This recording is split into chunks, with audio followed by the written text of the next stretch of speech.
حضرت ام ایمن آپ رضی اللہ تعالیٰ عنہ کا نام برکہ اور کنیت ام ایمن ہے۔ آپ رضی اللہ تعالیٰ عنہ حبشہ کی رہنے والی تھیں۔ حضرت ام ایمن رضی اللہ تعالیٰ عنہ نبی کریم صلی اللہ علیہ وسلم کے والد گرامی حضرت عبداللہ کی خادمہ تھیں۔ ام ایمن بچپن سے حضرت عبداللہ کے ساتھ رہیں اور جب ان کا انتقال ہوا حضرت آمنہ رضی اللہ تعالیٰ عنہ کے پاس رہنے لگیں۔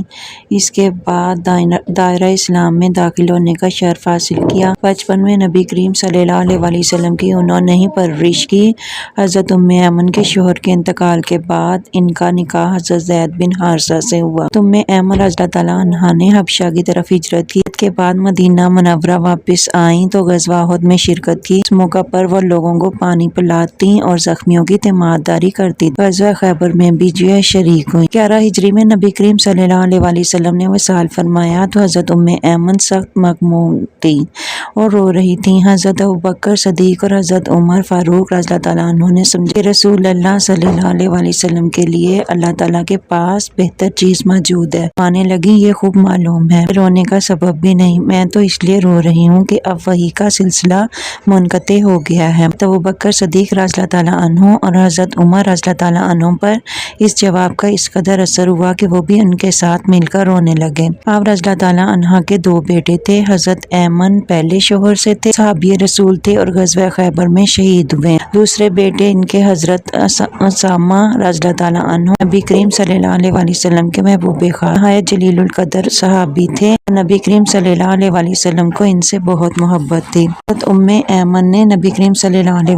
وسلم سے چند حدیثیں روایت۔ رضی اللہ تعالیٰ عنہا نہایت عمدہ اخلاق کی مالک تھی۔ نبی کریم صلی اللہ علیہ وسلم ان کی نہایت عزت کرتے۔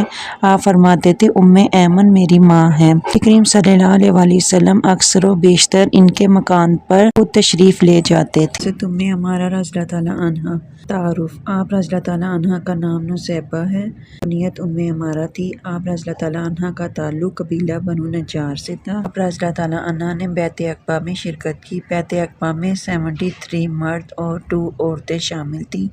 حضرت ام عمارہ کا بھی انہی میں شمار ہوتا ہے۔ احد میں شریک ہوئی اور نہایت بہادری سے لڑیں۔ مشک میں پانی بھر کر لوگوں کو پلا رہی تھیں تو نبی کریم صلی اللہ علیہ وسلم کے پاس پہنچی اور سینہ سپر ہو گئیں۔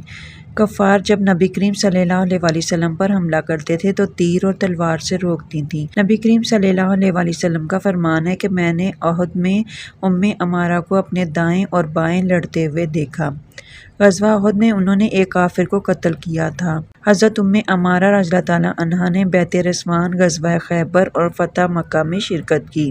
ابوبکر رضی اللہ تعالیٰ عنہ کے دور میں یمامہ کی جنگ پیش آئی۔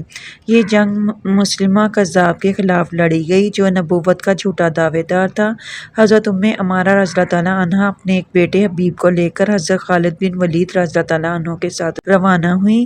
جب مسلمہ کذاب نے ان کے بیٹے کو شہید کر دیا تو انہوں نے منت مانگی کہ یا مسلمہ کذاب قتل ہوگا یا وہ جان دے دیں گی۔ یہ کہہ کر تلوار کھینچ لی اور میدان جنگ کی طرف روانہ ہوئی اور اس بہادری سے مقابلہ کیا۔ کئی زخم آئے، یہاں تک کہ ایک ہاتھ کٹ گیا۔ اس جنگ میں مسلمہ کذاب بھی مارا گیا۔ آپ رضی اللہ تعالیٰ عنہ سے چند احادیث مروی ہیں۔ آپ رضی اللہ تعالیٰ عنہ کی وفات 13 ہجری میں مدینہ منورہ میں ہوئی اور انہیں جنت البقیع میں دفن کیا گیا۔ حضرت اسماء بنت ابی بکر رضی اللہ تعالیٰ عنہا۔ آپ رضی اللہ تعالیٰ عنہ کا نام اسماء اور لقب ذات النطاقین ہے۔ آپ رضی اللہ تعالیٰ عنہ حضرت ابوبکر صدیق رضی اللہ تعالیٰ عنہ کی بیٹی ہیں۔ آپ رضی اللہ تعالیٰ عنہ ہجرت سے 27 سال پہلے مکہ مکرمہ میں پیدا ہوئیں۔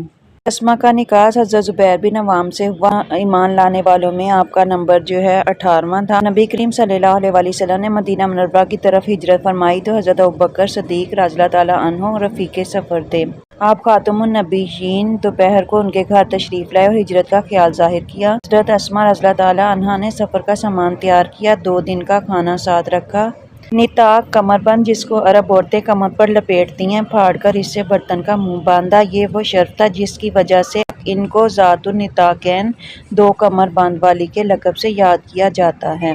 حضرت اسماء رضی اللہ تعالیٰ عنہا مدینہ منورہ پہنچ کر نبی کریم صلی اللہ علیہ وسلم کی خدمت اقدس میں حاضر ہوئیں اور قباء میں قیام کیا۔ یہاں حضرت عبداللہ بن زبیر رضی اللہ تعالیٰ عنہ پیدا ہوئے۔ ان کو لے کر نبی کریم صلی اللہ علیہ وسلم کی خدمت میں حاضر ہوئیں۔ آپ خاتم النبیین صلی اللہ علیہ وآلہ وسلم نے عبداللہ کو گود میں لیا، روٹی دی اور ان کے لیے دعا فرمائی۔ حضرت عبداللہ بن زبیر رضی اللہ تعالیٰ عنہ کی عظمت و بزرگی۔ حضرت عبداللہ بن زبیر رضی اللہ تعالیٰ عنہ عظمت و بزرگی کا ہر شخص معترف ہے۔ خلافت راشدہ کے بعد حجاز کے بڑے علاقے پر ان کی حکومت قائم ہوئی، اس لیے تمام دنیا اسلام نے ان کی صدا پر لبیک کہی۔ عہد بنو امیہ میں حضرت عبداللہ بن زبیر رضی اللہ تعالیٰ عنہ شہید کر دیے گئے۔ حجاج بن یوسف نے ان کی لاش کو سولی پر لٹکا دیا۔ 3 دن گزرنے پر حضرت اسماء رضی اللہ تعالیٰ عنہا کنیز کو لے کر اپنے بیٹے کی لاش پر آئیں۔ لاش الٹی لٹکی ہوئی تھی۔ دل تھام کر اس منظر کو دیکھا اور نہایت استقلال سے کہا، کیا اس سوار کے گھوڑے سے اترنے کا ابھی وقت نہیں آیا؟